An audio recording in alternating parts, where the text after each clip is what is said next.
നമ്മുടെ വനം നിയമ ഭേദഗതിയെ സംബന്ധിച്ച് ഒട്ടേറെ ആശങ്കകൾ സമൂഹത്തിൽ ഇങ്ങനെ ഉയർന്നു നിൽക്കുന്നുണ്ടല്ലോ. 1961 കേരള വന നിയമത്തിൻ്റെ ഇപ്പോൾ പറയുന്ന ഭേദഗതി നിർദ്ദേശങ്ങൾ ആരംഭിക്കുന്നത് 2013 2013 എന്ന് പറഞ്ഞാൽ അറിയാലോ, അന്ന് UDF സർക്കാരായിരുന്നു. 2013 മാർച്ച് മാസത്തിൽ additional principal forest conservator forest management തയ്യാറാക്കിയ കരട് ബില്ല്, അതിന്മേലാണ് തുടക്കം. മനഃപൂർവ്വം വനത്തിൽ കടന്നു കയറുക എന്ന ഉദ്ദേശത്തോടെ വനമേഖലയിലൂടെ സഞ്ചരിക്കുന്നവർ വനത്തിനുള്ളിൽ വാഹനം നിർത്തുക, വനത്തിൽ പ്രവേശിക്കുക, ഇതെല്ലാം കുറ്റമാക്കുന്നതാണ് ആ ഭേദഗതി. അതിൻ്റെ തുടർ നടപടികളാണ് പിന്നീടുണ്ടായത്. ഇപ്പോൾ വന നിയമ ഭേദഗതി സംബന്ധിച്ച നിർദ്ദേശങ്ങളെക്കുറിച്ച് പല ആശങ്കകളും ഉയർന്നിട്ടുണ്ട്. ഇതിൽ അത്തരം ആശങ്കകൾ പരിഹരിക്കാതെ മുന്നോട്ട് നീങ്ങാൻ സർക്കാർ ഉദ്ദേശിക്കുന്നില്ല എന്നതാണ് വ്യക്തമാക്കാനുള്ളത്. ഏതെങ്കിലും വകുപ്പുകളിൽ നിക്ഷിപ്തമാകുന്ന അധികാരം ദുർവിനിയോഗം ചെയ്യപ്പെടാൻ സാധ്യതയുണ്ട് എന്ന ആശങ്കകൾ ഗൗരവമായി സർക്കാർ കാണുകയാണ്. കർഷകർക്കും പ്രത്യേകിച്ച് മലയോര മേഖലയിൽ വസിക്കുന്ന ജനവിഭാഗങ്ങൾക്കും അവരുടെ ന്യായമായ താൽപ്പര്യത്തിനെതിരെ ഒരു നിയമവും ഈ സർക്കാർ ലക്ഷ്യമിടുന്നില്ല. സർക്കാരിൻ്റെ നിലപാട് ഏത് നിയമവും മനുഷ്യർക്ക് വേണ്ടിയുള്ളതാണ് എന്നതാണ്. മനുഷ്യരുടെ നിലനിൽപ്പിനും പുരോഗതിക്കും അതിലൂടെ പ്രകൃതിയുടെ വിശാലമായ സംരക്ഷണത്തിനും പര്യാപ്തമായ നിലപാടുകൾ സൂക്ഷ്മതലത്തിലും സമഗ്രതലത്തിലും കൈക്കൊള്ളണമെന്നതിൽ തർക്കമില്ല. വനസംരക്ഷണ നിയമത്തിൻ്റെ കാര്യത്തിലും ഇതുതന്നെയാണ് സർക്കാർ നിലപാട്. ഇവിടെ നമ്മൾ ശ്രദ്ധിക്കേണ്ട ഒരു കാര്യം, കേരളത്തിൻ്റെ ആകെ വിസ്തൃതി 38,863 ചതുരശ്ര കിലോമീറ്റർ. അതിൽ 11,309 ചതുരശ്ര കിലോമീറ്റർ വനമേഖലയാണ്. 1,525.5 ചതുരശ്ര കിലോമീറ്റർ തോട്ടങ്ങളാണ്. ഇപ്പോൾ ജനസാന്ദ്രത നോക്കിയാൽ നമ്മുടേത് ചതുരശ്ര കിലോമീറ്ററിന് 860, തമിഴ്നാട്ടിൽ 555, കർണാടകത്തിലേത് 319. നമ്മുടെ സംസ്ഥാനത്തിൻ്റെ ജനസാന്ദ്രതയും ഇത്തരത്തിലുള്ള ഭൂമിശാസ്ത്രപരമായ സവിശേഷതകളും ജീവിത രീതികളും കണക്കിലെടുക്കുന്നതാവണം വന നിയമങ്ങളെന്നാണ് സർക്കാർ കാണുന്നത്. ആ നിലപാടാണ് എല്ലാ കാലത്തും ഇടതുപക്ഷം ഉയർത്തിപ്പിടിച്ചിട്ടുള്ളത്. വന്യമൃഗങ്ങളുടെ ആക്രമണത്തിൽ നിന്ന് ജനങ്ങൾ സംരക്ഷിക്കപ്പെടണം. അതേസമയം നീതിരഹിതമായ രീതിയിൽ വനവും വനവിഭവങ്ങളും ചൂഷണം ചെയ്യപ്പെടരുത്. പ്രകൃതി സംരക്ഷണ പ്രവർത്തനങ്ങളിൽ വെള്ളം ചേർക്കരുത്. ഈ സമീപനമാണ് സർക്കാർ ഉയർത്തിപ്പിടിക്കുന്നത്. അതിലൊരു മാറ്റവും വരുത്താൻ ഉദ്ദേശിക്കുന്നില്ല. നിലവിൽ വനഭേദഗതി ബില്ലുമായി ബന്ധപ്പെട്ട ഒട്ടേറെ പ്രചരണങ്ങൾ നടക്കുന്നുണ്ട്.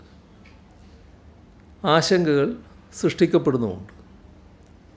ജനങ്ങളെ പ്രയാസപ്പെടുത്തുന്നതോ ആശങ്കയിലാക്കുന്നതോ ആയ ഒരു നിയമഭേദഗതിയും ഈ സർക്കാരിൻ്റെ ഭാഗത്ത് നിന്ന് ഉണ്ടാകില്ല എന്ന് ആവർത്തിച്ച് വ്യക്തമാക്കുകയാണ്. വനം നിയമ ഭേദഗതിയുമായി ബന്ധപ്പെട്ട കാര്യങ്ങൾ ഇത്തരമൊരു സാഹചര്യത്തിൽ തുടരാൻ സർക്കാർ ഉദ്ദേശിക്കുന്നില്ല. വന്യജീവി ആക്രമണങ്ങൾ തുടരുകയാണ്. ഇന്നും ഒരു മരണം റിപ്പോർട്ട് ചെയ്തിട്ടുണ്ട് മലപ്പുറം ജില്ലയിൽ. ഉച്ചക്കുളത്തെ സരോജിനി കാട്ടിൽ ആട് മേയ്ക്കാൻ പോയപ്പോൾ ആക്രമണത്തിനിരയായി എന്നാണ് പ്രാഥമിക വിവരം. സരോജിനിയുടെ വിയോഗത്തിൽ അനുശോചനം രേഖപ്പെടുത്തുന്നു. വന്യജീവികളുടെ ആക്രമണത്തിൽ ആളുകൾക്കും വളർത്തുമൃഗങ്ങൾക്കും ജീവൻ നഷ്ടപ്പെടുന്നത് അങ്ങേയറ്റം ദുഃഖകരമായ കാര്യമാണ്. ഇതിനെ എങ്ങനെ ശാശ്വതമായി ചെറുക്കാൻ കഴിയുമെന്നതാണ് സർക്കാർ ആലോചിക്കുന്നത്. വന്യജീവി ആക്രമണങ്ങൾ നേരിടുന്നതിന് പ്രധാന തടസ്സമായി നിൽക്കുന്നത് 1972 കേന്ദ്ര നിയമം തന്നെയാണ്. 1972 കേന്ദ്ര വന്യജീവി സംരക്ഷണ നിയമത്തിലെ വകുപ്പ് 11(1)(a)യും അതുപ്രകാരം വന്യജീവികളെ നേരിടുന്നതിന് കേന്ദ്ര സർക്കാർ ഏർപ്പെടുത്തിയിട്ടുള്ള കർശന നിയമങ്ങളുമാണ്. 1972 പ്രസ്തുത കേന്ദ്ര നിയമം ഭരണഘടനയുടെ 252 അനുച്ഛേദപ്രകാരം പാർലമെൻറ്റ് പാസ്സാക്കിയിട്ടുള്ളത്. അത് ഭേദഗതി ചെയ്യാൻ സംസ്ഥാന സർക്കാരിന് മാത്രം സാധിക്കുന്നതല്ല എന്നതും നാം ഓർക്കേണ്ടതായിട്ടുണ്ട്. ക്രിമിനൽ നിയമത്തിലെ ബന്ധപ്പെട്ട വകുപ്പ് പ്രകാരം ആക്രമണകാരികളായ വന്യമൃഗങ്ങളെ വെടിവെച്ച് കൊല്ലാൻ നിലവിൽ സാധ്യമല്ലാത്ത സ്ഥിതി തന്നെയുണ്ട്. ഒഴിവാക്കാൻ പറ്റാത്ത സാഹചര്യങ്ങളിൽ മാത്രമേ ഒരു വന്യജീവിയെ കൊല്ലാൻ കേന്ദ്ര വന്യജീവി സംരക്ഷണ നിയമത്തിൻ്റെ വകുപ്പ് 11 അനുവദിക്കുന്നുള്ളൂ. ക്രിമിനൽ നിയമ നടപടി സംഹിത ഉപയോഗിക്കാൻ സാധിക്കില്ല എന്നും ബഹുമാനപ്പെട്ട ഹൈക്കോടതി നേരത്തെ വ്യക്തമാക്കിയിട്ടുള്ളതാണ്. കേന്ദ്ര സർക്കാരും നാഷണൽ ടൈഗർ കൺസർവേഷൻ അതോറിറ്റിയും പുറപ്പെടുവിച്ച ജനവാസ മേഖലകളിലെത്തുന്ന കടുവകളെ എങ്ങനെ കൈകാര്യം ചെയ്യണമെന്ന് വിശദീകരിക്കുന്ന സ്റ്റാൻഡേർഡ് ഓപ്പറേറ്റിംഗ് പ്രൊസീജിയർ, കാട്ടാനകളെ എങ്ങനെ കൈകാര്യം ചെയ്യണമെന്ന് വിശദീകരിക്കുന്ന ഗൈഡ് ലൈൻസ്, ഇവയൊക്കെ ഇതിന് തടസ്സം തന്നെയാണ്. കടുവ, പുലി ഇവയൊക്കെ നാട്ടിലിറങ്ങിയാൽ ആദ്യപടി എന്ന നിലയിൽ വേണ്ടത് ഒരു 6 അംഗ സമിതി രൂപീകരിക്കലാണ്. പുലി നാട്ടിലിറങ്ങിയാൽ ഈ 6 അംഗ സമിതി ചേർന്ന് അവരിരുന്ന് കമ്മിറ്റി കൂടി അതിനുശേഷം കാര്യങ്ങൾ നീക്കുകയാണ്. അപ്പോൾ ഈ കമ്മിറ്റി കഴിയുന്നതുവരെ പുലി ആ സ്ഥലത്ത്, നമ്മുടെ നിയമത്തിൻ്റെ ഒരു അവസ്ഥയാണ് ഞാൻ പറയുന്നത്. പുലി അവിടെ തന്നെ നിൽക്കുമെന്ന് കാണാൻ പറ്റില്ല. സ്ഥിരമായി മനുഷ്യൻ്റെ മരണത്തിന് കാരണമാകുന്ന, കൊല്ലുന്നത് ശീലമാക്കിയ കടുവയല്ലെങ്കിൽ അതിനെ യാതൊരു കാരണവശാലും 1972 വന്യജീവി സംരക്ഷണ നിയമപ്രകാരം കൊല്ലാൻ പാടില്ല. അടിയന്തര സാഹചര്യങ്ങളിൽ കാട്ടാനകളെ നേരിടുന്നതിനും ഇപ്രകാരം മാർഗനിർദ്ദേശങ്ങളും SOPയും നിലവിലുണ്ട്. ആനയെ തിരിച്ചറിയുന്നതിനുള്ള നടപടികൾ, അതിൻ്റെ ചലനം നിരീക്ഷിക്കൽ, ക്യാമറകൾ സ്ഥാപിക്കൽ, ഇത്തരം കാര്യങ്ങൾ അതിൽ ചിലതാണ്. ഇതിനായി DFO അല്ലെങ്കിൽ വൈൽഡ് ലൈഫ് വാർഡൻ്റെ റിപ്പോർട്ട്, അത് ശുപാർശ ചെയ്തുകൊണ്ട് CCFൻ്റെ റിപ്പോർട്ട്, ഇവ ലഭിച്ചാൽ മാത്രമേ മയക്കുവെടി വെച്ച് പിടിക്കാൻ ചീഫ് വൈൽഡ് വാർഡന് അനുമതി നൽകാൻ സാധിക്കുകയുള്ളൂ.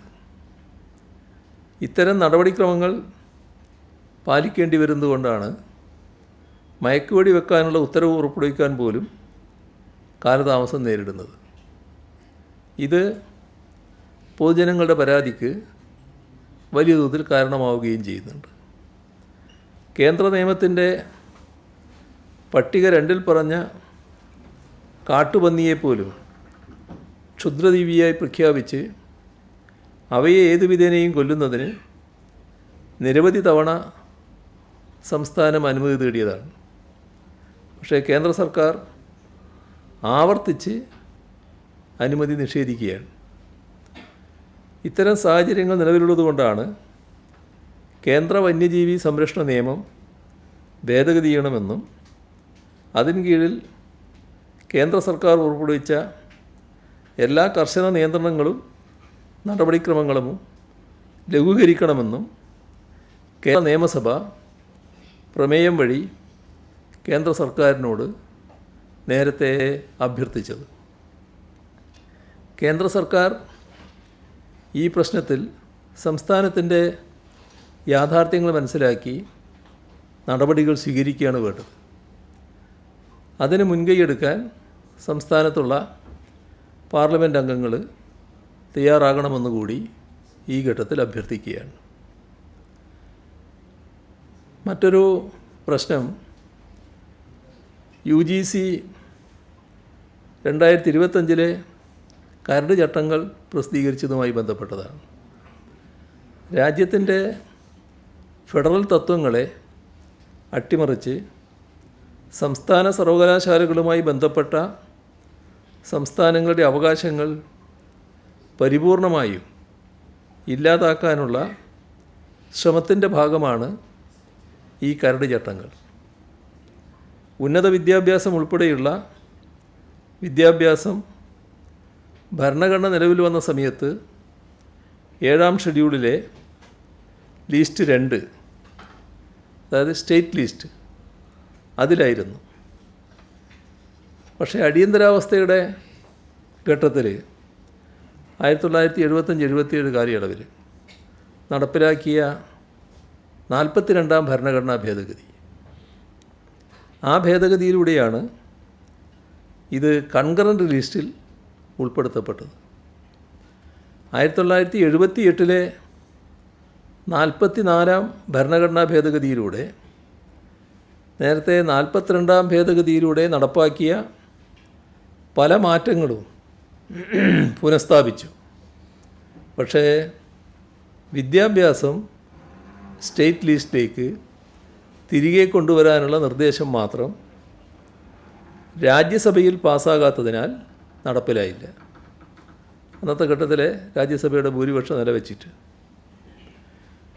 ഉന്നത വിദ്യാഭ്യാസം ഉൾപ്പെടെയുള്ള വിദ്യാഭ്യാസം കൺകറൻറ്റ് ലിസ്റ്റിൽ എൻട്രി നമ്പർ 25 കൊണ്ടുവന്നെങ്കിലും സംസ്ഥാന സർക്കാരുകൾ സ്ഥാപിച്ച സർവകലാശാലകൾ ഉൾപ്പെടെയുള്ള ഉന്നത വിദ്യാഭ്യാസ കേന്ദ്രങ്ങൾ പലതും അതത് നിയമസഭകൾ പാസാക്കിയ നിയമങ്ങളാലാണ് നിയന്ത്രിക്കപ്പെട്ടു പോരുന്നത്. മാത്രമല്ല, വിദ്യാഭ്യാസത്തിനായി ചെലവഴിക്കുന്ന തുകയുടെ 75% ഇന്ത്യയിലെ സംസ്ഥാനങ്ങൾ നേരിട്ടാണ് വഹിക്കുന്നത്.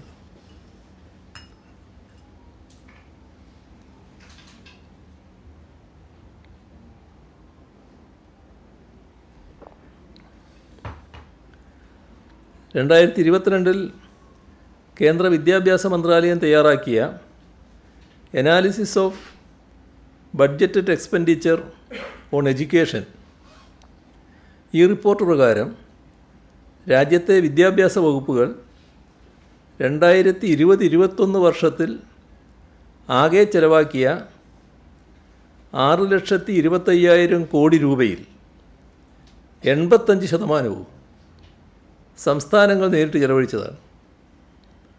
മറ്റു വകുപ്പുകളിലൂടെ വിദ്യാഭ്യാസത്തിനും പരിശീലനത്തിനും വേണ്ടിയുള്ള ചെലവുകൾ ഉൾപ്പെടുത്തിയാലും വിദ്യാഭ്യാസത്തിനുള്ള ആകെ ചെലവിൻ്റെ കാര്യത്തിൽ സംസ്ഥാനങ്ങളുടെ പങ്ക് 76%. കേന്ദ്രത്തിൻ്റേത് 24%, കണക്കുകളിലൂടെ വ്യക്തമാവുകയാണ്. യൂണിയൻ ലിസ്റ്റിലെ എൻട്രി 66-ൻ്റെയും 1956 UGC ആക്ട് പ്രകാരം രൂപപ്പെടുത്തിയ ചട്ടങ്ങളുടെയും ചുവട് പിടിച്ചുകൊണ്ടാണ് സർവകലാശാലാ വിഷയങ്ങളിൽ സംസ്ഥാന സർക്കാരുകളുടെ ഭരണഘടനാപരമായ അവകാശങ്ങൾ പൂർണ്ണമായും ഹനിക്കുന്നത്. ഇത് തീർത്തും നീതിരഹിതമായ നടപടിയാണ്. യൂണിയൻ ലിസ്റ്റിലെ എൻട്രി 66 പറയുന്നത് ഇപ്രകാരമാണ്: coordination and determination of standards in institutions for higher education for research and scientific and technical institutions. അതായത് ഉന്നത വിദ്യാഭ്യാസ സ്ഥാപനങ്ങൾക്കും ഗവേഷണ സ്ഥാപനങ്ങൾക്കും ശാസ്ത്ര സാങ്കേതിക സ്ഥാപനങ്ങൾക്കുമുള്ള നിലവാരങ്ങൾ ഏകീകരിക്കുകയും തീരുമാനിക്കുകയും ചെയ്യുന്നത് കേന്ദ്ര സർക്കാരിൽ നിക്ഷിപ്തമായ കാര്യമാണ്. അതല്ലാതെ അതിൽ കൂടുതൽ അധികാരം കേന്ദ്രത്തിന് ഭരണഘടന നൽകുന്നില്ല. ഭരണഘടനാ അസംബ്ലിയിൽ ഇന്നത്തെ എൻട്രി 66-ൻ്റെ ആദ്യ രൂപം അവതരിപ്പിച്ചപ്പോൾ ഡോക്ടർ BR അംബേദ്കർ നടത്തിയ പ്രസംഗം ഇതിൽ കൂടുതൽ വ്യക്തത നൽകുന്നതാണ്. സംസ്ഥാന ലിസ്റ്റിലേക്കുള്ള വിഷയമായി കരുതിയ ഈ എൻട്രി യൂണിയൻ ലിസ്റ്റിൽ ഉൾപ്പെടുത്തിയത് സംബന്ധിച്ച് ചില അംഗങ്ങൾ ആശങ്ക പ്രകടിപ്പിച്ചു ഭരണഘടനാ അസംബ്ലിയിൽ. അതിന് ഡോക്ടർ അംബേദ്കർ മറുപടി പറഞ്ഞു. ഈ എൻട്രി ഉന്നത വിദ്യാഭ്യാസ സ്ഥാപനങ്ങളിലെ നിലവാരം നിലനിർത്തുന്നതിന് മാത്രമാണ് ഉദ്ദേശിക്കുന്നത്.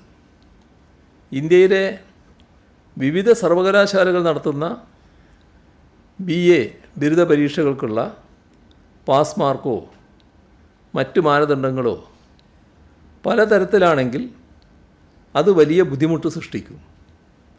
ഇതുപോലുള്ള ഏകീകൃതമല്ലാത്ത വ്യവസ്ഥകൾ ഒഴിവാക്കാനാണ് സംസ്ഥാനങ്ങളിൽ പൊതുവായ മാനദണ്ഡവും ഏകീകൃത രീതിയും ഉറപ്പുവരുത്താൻ യൂണിയൻ ലിസ്റ്റിൽ ഇങ്ങനൊരു പരാമർശം എഴുതി ചേർത്തത് എന്നാണ് ഡോക്ടർ അംബേദ്കർ 1949 ഓഗസ്റ്റ് 31 ഭരണഘടനാ അസംബ്ലിയിൽ ഈ ആശങ്കയുടെ കാര്യത്തിലുള്ള മറുപടിയിൽ പറഞ്ഞത്. അതായത് എൻട്രി 66-ൻ്റെ സ്പിരിറ്റ് എന്താണെന്ന് ഡോക്ടർ അംബേദ്കർ കൃത്യമായി വ്യക്തമാക്കിയതാണ്.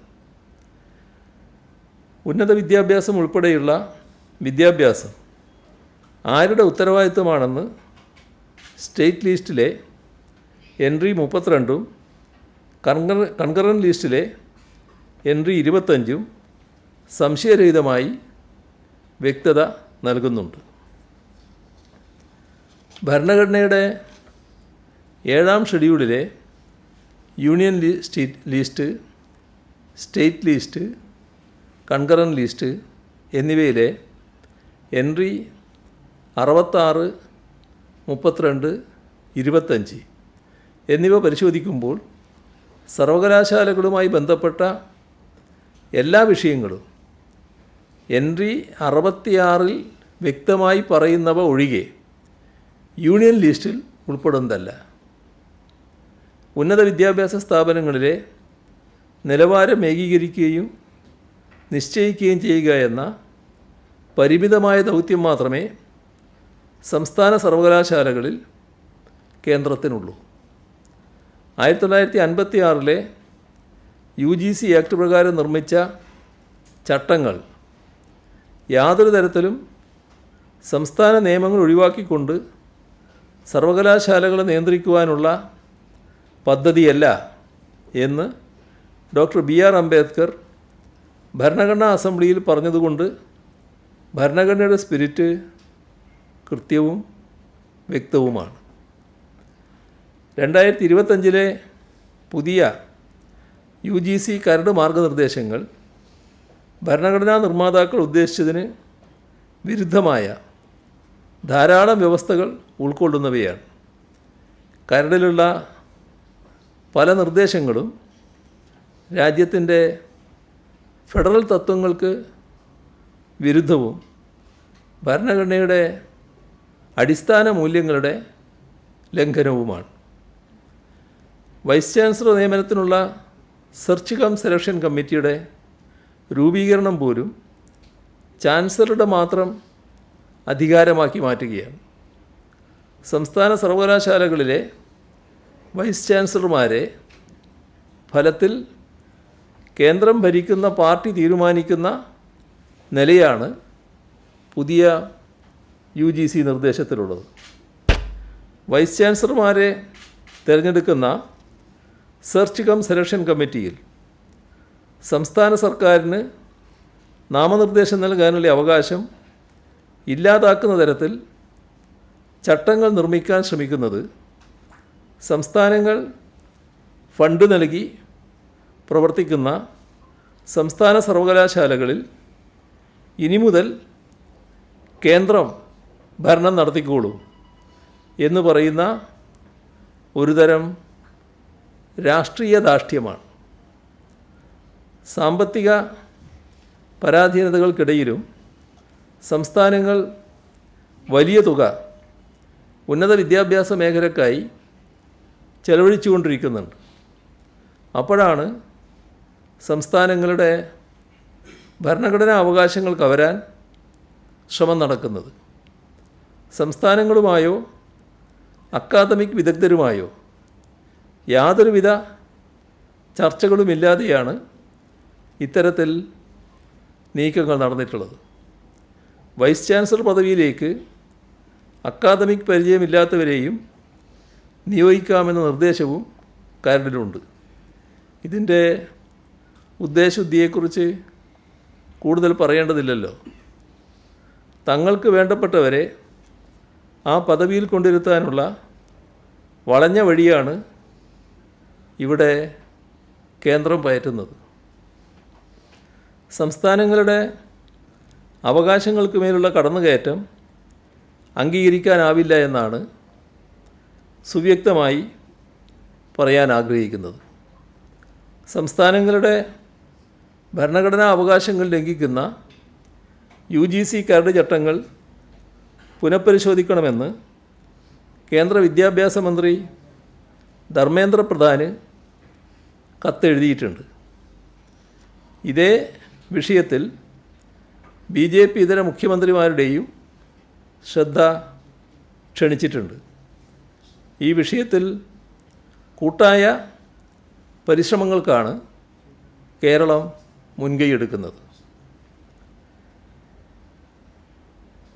ഇന്ന് ചേർന്ന മന്ത്രിസഭാ യോഗം നിർമ്മാണം പൂർത്തിയാക്കിയ കുടുംബാരോഗ്യ കേന്ദ്രങ്ങൾ പ്രവർത്തന സജ്ജമാക്കുന്നതിന് 570 തസ്തികകൾ സൃഷ്ടിക്കാൻ തീരുമാനിച്ചിട്ടുണ്ട്. Assistant surgeon 35, nursing officer grade 2 150, pharmacist grade 2 250, lab technician grade 2 135. ഇത്രയുമാണ് തസ്തികകൾ. നിയമന നടപടികൾ പൂർത്തിയായ ശേഷം അടുത്ത ഘട്ടമായി അനിവാര്യമായ തസ്തികകൾ സൃഷ്ടിക്കും. ഇക്കാര്യം പരിശോധിച്ച് നിർദ്ദേശം സമർപ്പിക്കാൻ ആരോഗ്യവകുപ്പ് ഡയറക്ടറെ ചുമതലപ്പെടുത്തി. ഓരോ ജില്ലയിലും ആവശ്യം വരുന്ന അസിസ്റ്റൻറ്റ് സർജൻ ഒഴികെയുള്ള തസ്തികകൾ ആരോഗ്യവും കുടുംബക്ഷേമവും വകുപ്പിന് നിശ്ചയിക്കാവുന്നതുമാണ്. ഇത്തവണത്തെ ശബരിമല തീർത്ഥാടനം ഭംഗിയായി സമാപിച്ചിരിക്കുകയാണ്. അയ്യപ്പ ഭക്തർക്ക് ഒരു ബുദ്ധിമുട്ടും ഇല്ലാതെ തീർത്ഥാടനം സാധ്യമാക്കുന്നതിനുള്ള വിപുലമായ ക്രമീകരണങ്ങളാണ് സംസ്ഥാന സർക്കാരും ദേവസ്വം ബോർഡും ചേർന്നൊരുക്കിയത്. അതിൽ ഭക്തർ സംതൃപ്തരാണ് എന്നാണ് മനസ്സിലാക്കുന്നത്.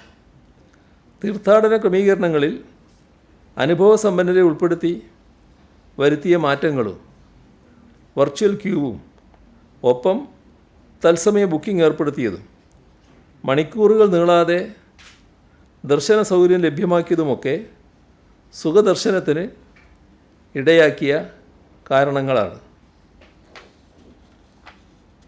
ഈ സീസണിൽ 1/2 കോടിയോളം പേരാണ് ശബരിമല സന്ദർശിച്ചത്. പ്രതിദിനം 90,000-ന് മുകളിൽ തീർത്ഥാടകർ എത്തിയെന്നാണ് കണക്കാക്കുന്നത്. അതിൽ പല ദിവസങ്ങളിലെയും കണക്ക് 1,00,000-ന് മുകളിലാണ്. തീർത്ഥാടന സീസൺ വിജയപ്രദമാക്കിയ എല്ലാവരെയും ഈ ഘട്ടത്തിൽ അഭിനന്ദിക്കുന്നു. ഈയൊരു തീർത്ഥാടന കാലം മാത്രം ലക്ഷ്യമിട്ടല്ല, 25 വർഷം മുന്നിൽ കണ്ടുള്ള പദ്ധതികളാണ് സർക്കാർ വിഭാവനം ചെയ്തിരിക്കുന്നത്. സന്നിധാനത്തിൻ്റെ ആത്മീയവും സാംസ്കാരികവുമായ പൈതൃകത്തെ മാനിച്ചുകൊണ്ട് തയ്യാറാക്കിയ ലേഔട്ട് പ്ലാനിന് മന്ത്രിസഭ അംഗീകാരം നൽകിക്കഴിഞ്ഞിട്ടുണ്ട്. സന്നിധാനത്തിൻ്റെ വികസനത്തിനായി ആദ്യഘട്ടത്തിൽ 600,47 രൂപയും 2028-33 വരെയുള്ള രണ്ടാം ഘട്ടത്തിന് 100,02 രൂപയും 2034-39 വരെയുള്ള മൂന്നാം ഘട്ടത്തിന് 77,68 രൂപയും അങ്ങനെ ആകെ 778,17 രൂപയാണ് ലേഔട്ട് പ്ലാൻ പ്രകാരം ചെലവ് കണക്കാക്കിയിട്ടുള്ളത്. ഇതാണ് പൊതുവെ ഇന്ന് നിങ്ങളുടെ മുന്നിൽ പറയാനുള്ള വിഷയങ്ങൾ.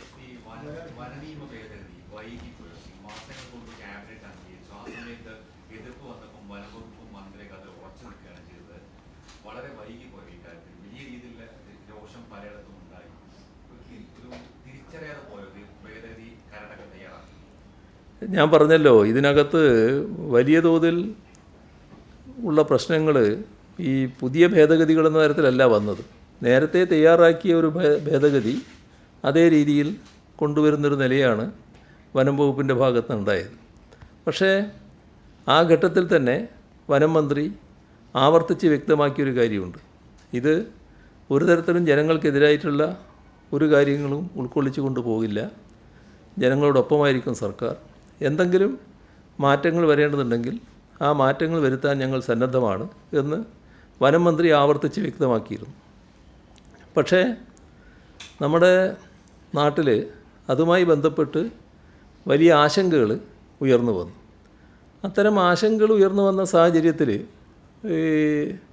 ഇപ്പം തന്നെ ഇത് നടപ്പാക്കണം എന്നൊരു വാശി പിടിക്കേണ്ടതില്ല എന്നതാണ് സംസ്ഥാന സർക്കാർ കാണുന്നത്.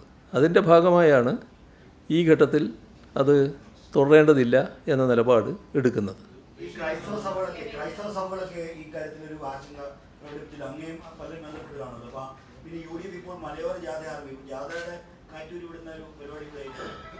അല്ല, ഇത് നമ്മൾ കാണേണ്ടത്, ഞങ്ങൾ എല്ലാ കാലത്തും ഈ മലയോര നിവാസികളുടെ ആ ജനതയുടെ കൂടെയാണല്ലോ നിന്നിട്ടുള്ളത്.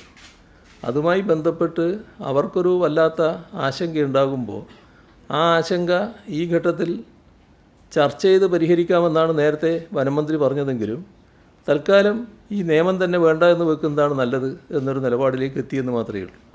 അതിൻ്റെ അർത്ഥം നമ്മുടെ സംസ്ഥാനത്ത് ഈ രീതിയിലുള്ള ഒരു നീക്കവും ആ ജനങ്ങൾക്കെതിരെ സംസ്ഥാന സർക്കാരിൻ്റെ ഭാഗത്ത് നിന്നുണ്ടാകില്ല എന്ന് വ്യക്തമാക്കൽ തന്നെയാണ്.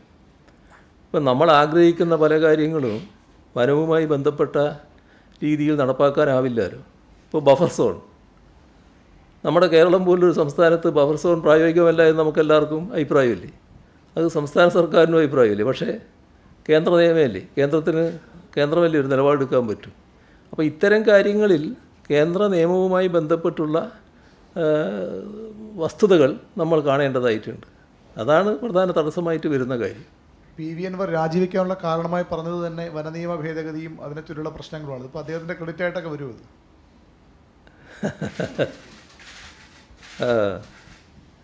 കഴിഞ്ഞ മാർച്ചിലാണ് നമ്മുടെ മനുഷ്യ വന്യജീവി സംഘർഷം പ്രത്യേക ദുരന്തമായി നമ്മൾ പ്രഖ്യാപിച്ചത്. അതിനുശേഷം അതിൻ്റെ ഈ നഷ്ടപരിഹാരം കൊടുക്കുന്നതുമായി ബന്ധപ്പെട്ട മാർഗനിർദ്ദേശങ്ങളും മാനദണ്ഡങ്ങളും അതിതുവരെ പുറത്തിറക്കിയിട്ടില്ല. അതുകൊണ്ട് തന്നെ ഈ ഇത് വിതരണം ചെയ്യുന്നതിൽ ബുദ്ധിമുട്ടുണ്ടെന്നാണ് അറിയുന്നത്. അതിലെന്തെങ്കിലും തടസ്സമുള്ളതാണോ? CM എന്താണത് അറിയാം? അല്ല, ഈ നഷ്ടപരിഹാരം എന്ന് പറയുന്നത് നേരത്തെ നിശ്ചയിച്ചിട്ടുള്ള ഒരു ചെറിയ തുക മാത്രമാണ്. അത് കാലാനുസൃതമായി മാറ്റണം എന്ന് തന്നെയാണ് പൊതുവിൽ ജനങ്ങൾക്കും അഭിപ്രായം, ഞങ്ങൾക്കുള്ള അഭിപ്രായം. അപ്പോൾ അതുമായി ബന്ധപ്പെട്ട നടപടികൾ സ്വീകരിച്ചു വരികയാണ്. അൻവറിന്റെ കാര്യം പറഞ്ഞപ്പോൾ അങ്ങേക്കെതിരെ അൻവർ നിരന്തരം ആരോപണം ഉന്നയിക്കാനുള്ള പ്രധാനപ്പെട്ട കാരണം CPM-ലെ തന്നെ ഉന്നതർ ആവശ്യപ്പെട്ട പ്രകാരമാണ്. അങ്ങനെ എന്തെങ്കിലും അങ്ങേക്കെതിരെ നീക്കം പാർട്ടിയിലുണ്ടോ? അതെല്ലാം പലരും ആഗ്രഹിക്കുന്നൊരു കാര്യമല്ലേ, അത് പറഞ്ഞിട്ട് കാര്യമില്ല.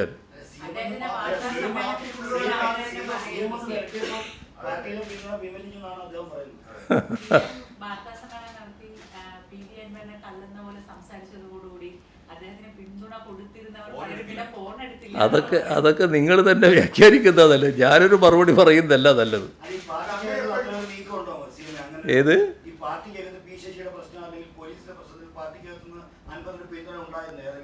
ഒരു ഘട്ടത്തിലും ഉണ്ടായിട്ടില്ല.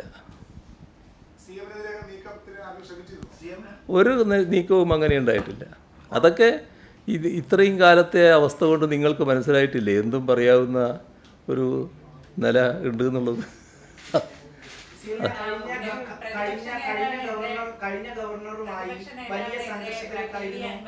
നിയമസഭയിൽ രേഖാമൂലം ഉന്നയിച്ച ഒരു അഴിമതി ആരോപണം അത് അങ്ങയുടെ പൊളിറ്റിക്കൽ സെക്രട്ടറി എഴുതി നൽകുകയും അത് അവതരിപ്പിക്കണമെന്ന് ആവശ്യപ്പെടുകയും ചെയ്തതുകൊണ്ട് മാത്രം ചെയ്തതാണെന്നും അതിൽ നിരുപാധികം മാപ്പ് ചോദിക്കുകയാണെന്നും അദ്ദേഹം PV അൻവർ വാർത്താ സമ്മേളനത്തിൽ പറഞ്ഞു.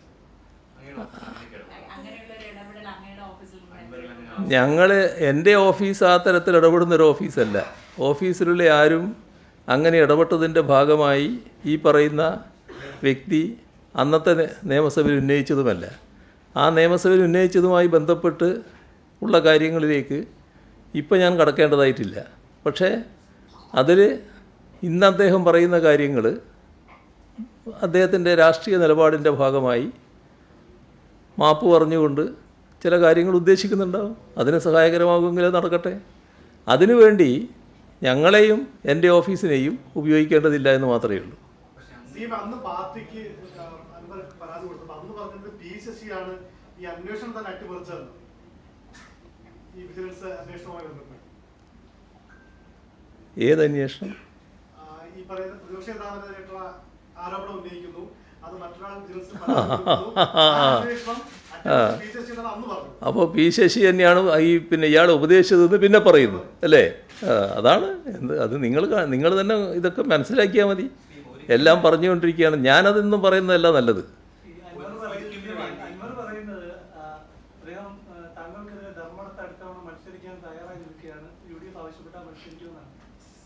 അതിൽ ഒരു ഭാഗം ഞാൻ മത്സരിക്കുന്നു എന്നുള്ളതല്ലേ, അത് തീരുമാനിച്ചിട്ടില്ല ഇതുവരെ.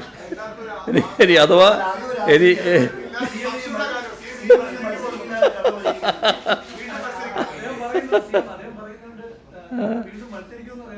അത് ശരി. അല്ല, ഞാൻ മത്സരിക്കണോ മത്സരിക്കണ്ടേ തീരുമാനിക്കേണ്ടത് അൻവറല്ലല്ലോ. അതിലൊന്നും എൻ്റെ വ്യക്തിപരമായ അഭിപ്രായം ഞാൻ പറയേണ്ട കാര്യമില്ലല്ലോ. അതിനൊക്കെ പാർട്ടിക്ക് നിയതമായൊരു നിലപാടുണ്ട്. ആ നിലപാട് ഉചിതമായ സമയത്ത് പാർട്ടി വ്യക്തമായിക്കോളൂ.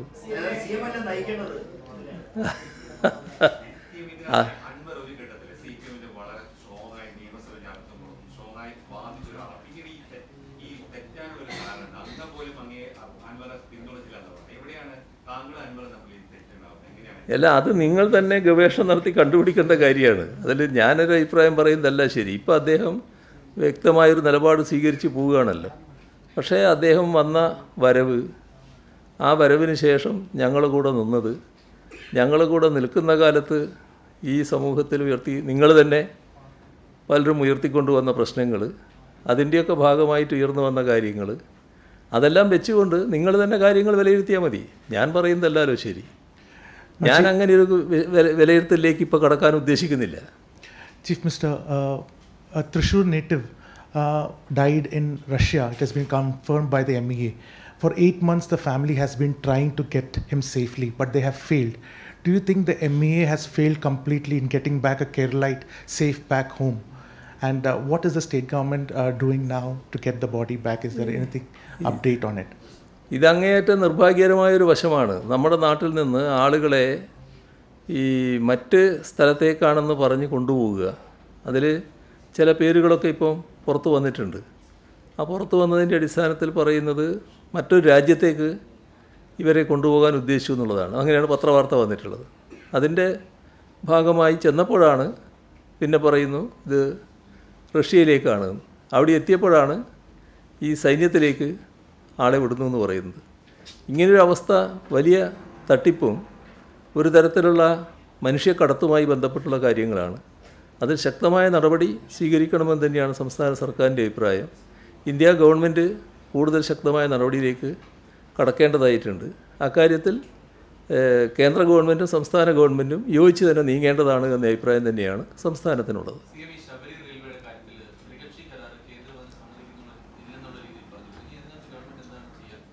ശബരി റെയിലിൻ്റെ കാര്യത്തിൽ ഞങ്ങൾ വ്യക്തമാക്കിയിട്ടുണ്ട് അതുമായിട്ടുള്ള ബന്ധപ്പെട്ട നിലപാട്. അതിൽ ആവശ്യമായ പിന്തുണ കൊടുക്കുമെന്നുള്ളത് തന്നെയാണ്.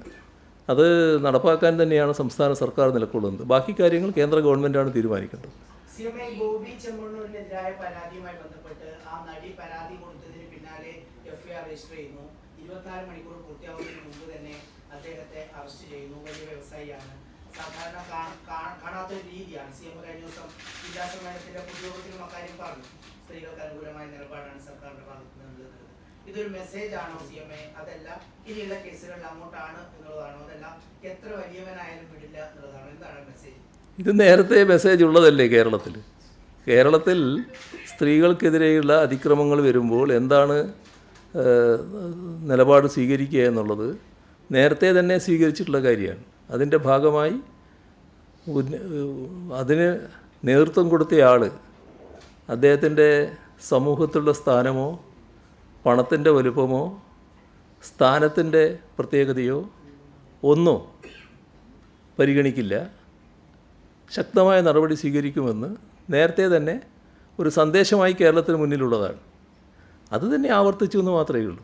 ഇനിയും അത് തന്നെയാണ് തുറന്നു പോവുക. Today, Rahul Gandhi in Delhi today stated that they're fighting the BJP, the RSS, and the Indian state.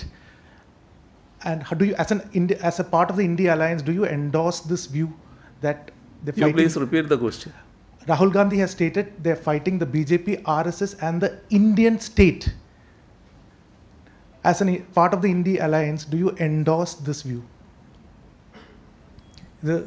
ഈ താരതമ്യപ്പെടുന്നുണ്ടോ ഈ ഒരു വ്യൂ ആയിട്ട്?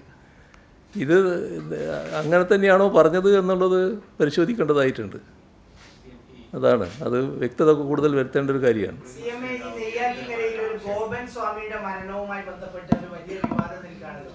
സമീപകാലത്തൊന്നും കേൾക്കാത്ത രീതിയിലാണ് അങ്ങനെ ഒരു വിഭാഗം ഹൈന്ദവ തീവ്രവാദികൾ ലൈനിലുള്ളവർ വരുന്നു. അതിനെ മറ്റൊരു മുസ്ലിം തീവ്രത ലൈനിലുള്ളവർ മുതലെടുക്കാൻ ശ്രമിക്കുന്നു. അതൊരു തർക്കത്തിലേക്ക് പോകുന്നു. അത് പോസ്റ്റ്മോർട്ടം ചെയ്യാൻ പറ്റാത്ത രീതിയിലേക്ക് ഭരണകൂടത്തിനും പോലീസിനും മാറേണ്ടി വരുന്നു. എന്താണ് CM അതിലൊരു സ്റ്റാൻഡ്? വലിയ ചർച്ചയൊന്നും ചോദിക്കാം. അല്ല, അതിൽ സമൂഹത്തിന് മുന്നിൽ ഒരുപാട് ചോദ്യങ്ങളുണ്ട്. ഇപ്പോൾ കോടതിയിലും അത് എത്തിയിട്ടുണ്ട്. കോടതിയും നിലപാടിലേക്ക് എത്തിയെന്നാണ് തോന്നുന്നത്. അത് അതിൻ്റെ വഴിക്ക് നീങ്ങട്ടെ.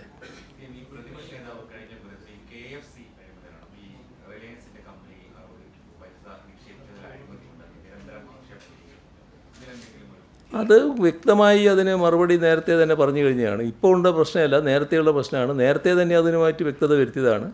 ഇപ്പോൾ വീണ്ടും അതുമായി ബന്ധപ്പെട്ട കാര്യങ്ങളെല്ലാം വ്യക്തമായി പറഞ്ഞു കഴിഞ്ഞിട്ടുണ്ട്. ഒരു തരത്തിലുള്ള അഴിമതിയുടെ പ്രശ്നവും അതിനകത്തില്ല.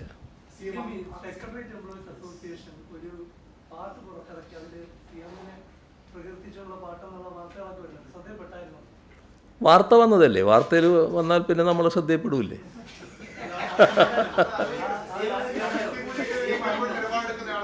അല്ല, അത്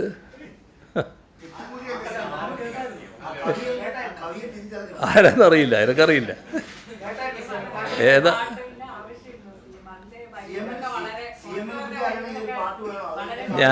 ഞാൻ ആ പാട്ടെന്താണെന്ന് കേട്ടില്ല. അല്ല, ഇപ്പം വല്ലാതെ അധിക്ഷേപിച്ചുകൊണ്ടിരിക്കുമ്പോൾ ലേശം പുകഴ്ത്തൽ വന്നാൽ തന്നെ അതിന് വല്ലാത്ത അസ്വാസ്ഥ്യം നിങ്ങൾക്ക് ഉണ്ടാക്കും എന്നുള്ളത് ഉറപ്പാണ്. അതിന് എനിക്ക് സംശയമില്ല. ഹൈക്കോടതി ഉത്തരവ് ലംഘിച്ചുകൊണ്ടൊരു വലിയ കട്ടൗട്ട് നമ്മുടെ ഇതേ സെക്രട്ടേറിയറ്റ് എംപ്ലോയീസ് അസോസിയേഷൻ സ്ഥാപിച്ചിട്ടുണ്ടായിരുന്നു.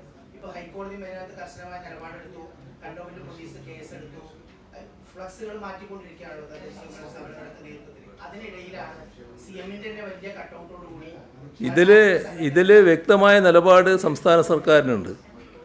അത് ഇവിടെ ഫ്ലക്സ് വെച്ചോ ബോർഡ് വെച്ചോ എന്നുള്ളതല്ല.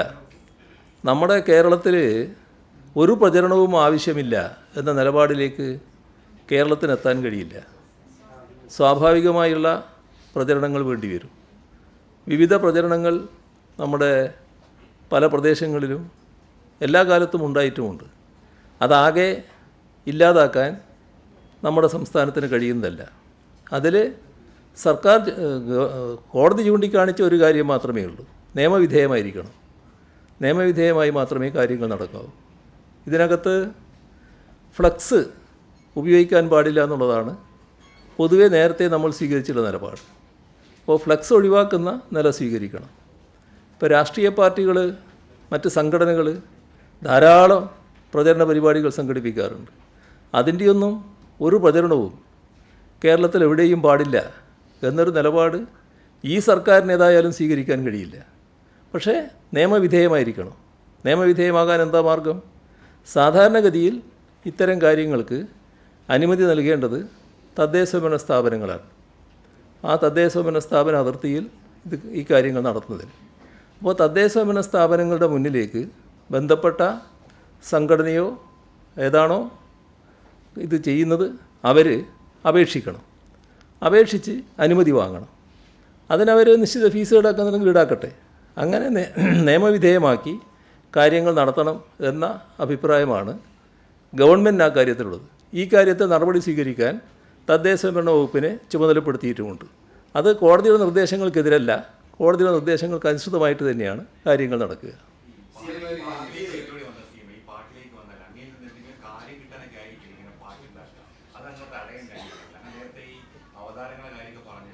എന്നാൽ അങ്ങനെയാണെങ്കിൽ പാട്ടുണ്ടാക്കിയ ആൾ എൻ്റെ അടുത്ത് വരട്ടെ, ഇതുവരെ വന്നിട്ടില്ലായിരുന്നു. അതാണ് ഞാൻ പറഞ്ഞത്. ഇത് ഇങ്ങനെയൊരു കാര്യം വരുമ്പം തന്നെ ഈ സകലമാന കുറ്റങ്ങളും എൻ്റെ തലയിൽ ചാർത്താൻ ശ്രമിച്ചുകൊണ്ടിരിക്കുന്നൊരു കൂട്ടർ നമ്മുടെ നാട്ടിലുണ്ടല്ലോ. അങ്ങനെ ആളുകൾക്ക് വല്ലാത്ത വിഷമം സ്വാഭാവികമായിട്ടുണ്ടാവും. അതങ്ങനെയേ കാണേണ്ടതായിട്ടുള്ളൂ.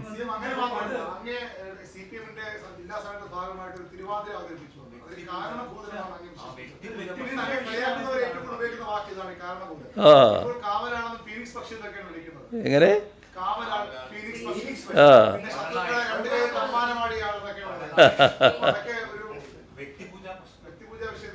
അല്ല, നിങ്ങൾ കാണേണ്ടത് ഇതാണ്. ഈ പറയുന്ന തരത്തിലുള്ള വലിയ എതിർപ്പുകൾ ഉയർന്നു വരുമ്പോൾ അതിൻ്റെ ഭാഗമല്ലാതെ ഒരാൾ എങ്ങനെ വരുന്നു, അല്ലെങ്കിൽ ഒരു കൂട്ടർ എങ്ങനെ വരുന്നു എന്ന് നിങ്ങൾ ചിന്തിക്കുന്നുണ്ട്. അതിൻ്റെ ഭാഗമാണത്. അതല്ലാതെ ഞങ്ങളാരും വ്യക്തിപൂജക്ക് നിന്നു കൊടുക്കുന്നയാളല്ല. വ്യക്തിപൂജയുടെ ഭാഗമായിട്ട് നിങ്ങൾ പറയുന്ന രീതിയിൽ ഏതെങ്കിലും കാര്യങ്ങൾ ആർക്കും നേടാനും കഴിയുന്നില്ല. അതാണ് ഞങ്ങളുടെ പൊതു സമീപനം. പക്ഷേ മറ്റതാണ് അതിൻ്റെ അടിസ്ഥാന കാരണമെന്ന് ഓർക്കണം. ശിവഗിരി സന്യാസിമാരി ഷർട്ട് ഊരുന്നതുമായി ബന്ധപ്പെട്ട് ദേവസ്വം ബോർഡ് ക്ഷേത്രങ്ങളിൽ ആചാരം മാറ്റണമെന്ന് ആവശ്യപ്പെട്ട് ഒരു ആചാര പരിഷ്കരണ യാത്ര തുടങ്ങാൻ പോവാണ്. ദേവസ്വം ബോർഡ് നിവേദനം കൊടുത്തുകൊണ്ട്. പക്ഷെ അതിനിടയിൽ തന്നെ അന്നത്തെ പ്രസ്താവനയുമായി ബന്ധപ്പെട്ട് NSSന്റെ ഒരു നിലപാട് CM ശ്രദ്ധയിൽപ്പെട്ടിട്ടുണ്ടാവും. ആചാരങ്ങൾ മാറ്റാൻ പാടില്ല. അതിൽ സ്വാമിയുടെ പ്രസ്താവനയിൽ ഇതിനാണ് മുഖ്യമന്ത്രി അനുകൂലമായ നിലപാട് സ്വീകരിക്കുന്നത് ഒരു വിമർശനം NSSന്റെ. ഇതിൽ ശിവഗിരി ഇങ്ങനെയൊരു സമീപനം സ്വീകരിക്കുന്നു, ദേവസ്വം ബോർഡിനെ സമീപിക്കുന്നു എന്നുള്ളത് പത്രവാർത്ത വന്നിട്ടുണ്ട്. അത് മാതൃകാപരമായ നിലപാട് തന്നെയാണ്. കാരണം ശിവഗിരി മഠം എന്നത് ശ്രീനാരായണ ഗുരുവിൻ്റെ സന്ദേശം പ്രചരിപ്പിക്കാനുള്ള അതിന് ആധികാരികമായൊരു സ്ഥാനമാണ്. ശ്രീനാരായണ ഗുരുവിൻ്റെ പ്രത്യേകത എന്താണ്? നിലവിലുള്ള പലതിനെയും ചോദ്യം ചെയ്തുകൊണ്ട് അദ്ദേഹം നമ്മുടെ നാട്ടിൽ യഥാർത്ഥ സാമൂഹ്യ പരിഷ്കർത്താവായി പ്രവർത്തിക്കുകയാണ്. അങ്ങനെയുള്ളൊരു സന്യാസി വര്യനാണ് അദ്ദേഹം. അപ്പോൾ ഇന്നത്തെ കാലത്ത് നേരത്തെ ശ്രീനാരായണ ഗുരു എതിർത്ത പല കാര്യങ്ങൾ പോലും പുനഃസ്ഥാപിക്കുന്നുള്ള ശ്രമങ്ങൾ നടക്കുന്നുണ്ട്. അത്തരമൊരു ഘട്ടത്തിൽ മാതൃകാപരമായി ശിവഗിരി മഠം ഇടപെടുന്നുണ്ടെങ്കിൽ അത് ഏറ്റവും നല്ല കാര്യമാണ്, മാതൃകാപരമാണ്. അതിലൊരു പ്രശ്നവും ഇല്ല എന്നാണ് ഞാൻ കാണുന്നത്.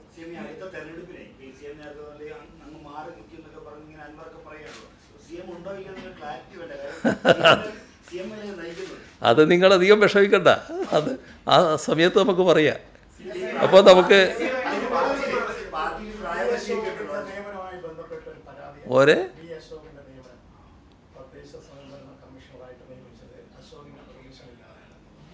അല്ല, ഇത് സാധാരണ നിലക്ക് പിന്നെ നമ്മുടെ സംസ്ഥാനത്ത് ഏറ്റവും പ്രധാനപ്പെട്ട ഒരു ചുമതല നിർവഹിക്കാൻ ഏറ്റവും കഴിവുറ്റ ഒരാളെ നോക്കുകയാണല്ലോ സർക്കാർ ചെയ്യുക. അങ്ങനെയുള്ള ഒരു പ്രഗത്ഭനായ ഒരു വ്യക്തിയെ കണ്ടെത്തി എന്നുള്ളതല്ലാതെ അതിനകത്ത് മറ്റ് യാതൊരു കാര്യവുമില്ല. അപ്പോൾ നമുക്കിവിടെ നിർത്താം അല്ലേ? ശരി അല്ലേ?